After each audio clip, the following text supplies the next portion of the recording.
Please talk about the recent EY worker suicide case. Why no worker laws for white collar workers? We are made to work 12 hours a day, no weekdays, and then give 25% tax and then income tax. Okay. So I am not aware of this case. I've heard something vaguely, but I don't know the specific details. Okay. But the larger picture, I'm aware. White collar workers. So there are two kinds of technically workers: blue collar, and white collar. Blue collar workers are those who work in labor, right?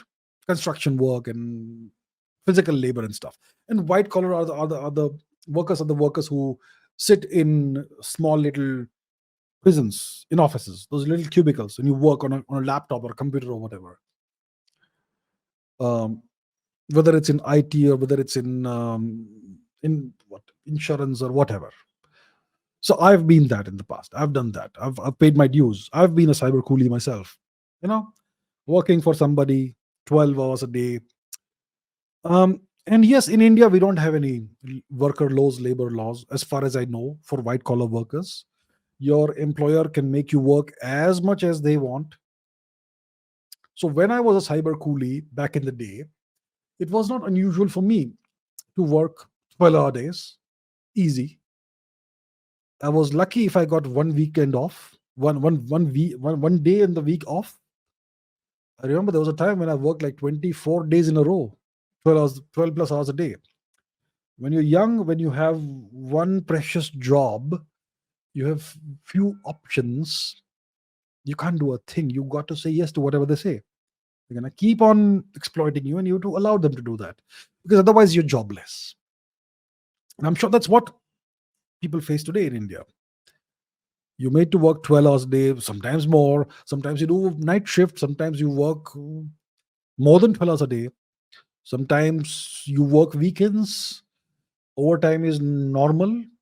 If you leave at 5 p.m., 9 to 5, then you're a slacker.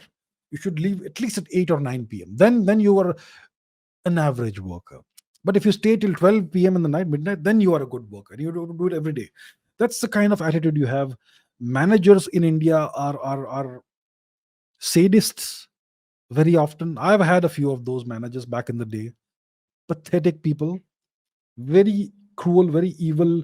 They'll micromanage everything. They will, yeah, I've seen a few of those. And I hear a lot of horror stories these days. So things are really bad. There seems to be very little regulation. And so it's kind of, one can see that some people would be driven to taking very rash and harsh decisions, such as what's happened.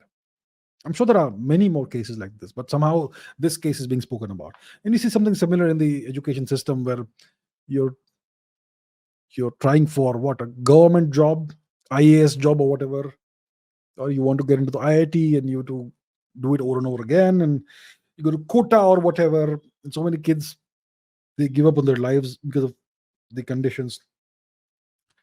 So yeah, that's the situation. What's the solution? The solution, well, there needs to be some government regulations that employers can't just exploit people endlessly. And simply having regulations isn't enough. Regulations have to be enforced. In India, you have all kinds of laws, but nothing is enforced. That is the problem in India. One of the biggest problems in India is that there is no proper enforcement of laws, rules, regulations, but they're enforced when whoever it is feels like enforcing them. So, in selective enforcing and so on. So, the government has to intervene in these things. You need to have a healthy working environment. People can't be made to work endlessly, non-stop, like machines, like zombies, like robots. That's one thing that needs to happen. The other thing is we need to have a better economy. People need to have options. Most people do jobs that they don't really want. Their dream job is something completely different, but they don't have the opportunity to do that. So you have to do this job or that job.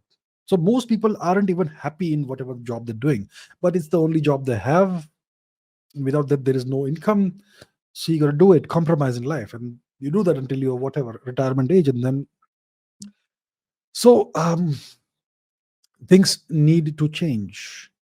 On the one hand, you need the economy to get bigger, stronger, which will create more opportunities for different kinds of jobs. And secondly, the government also needs to like create regulations and enforce them.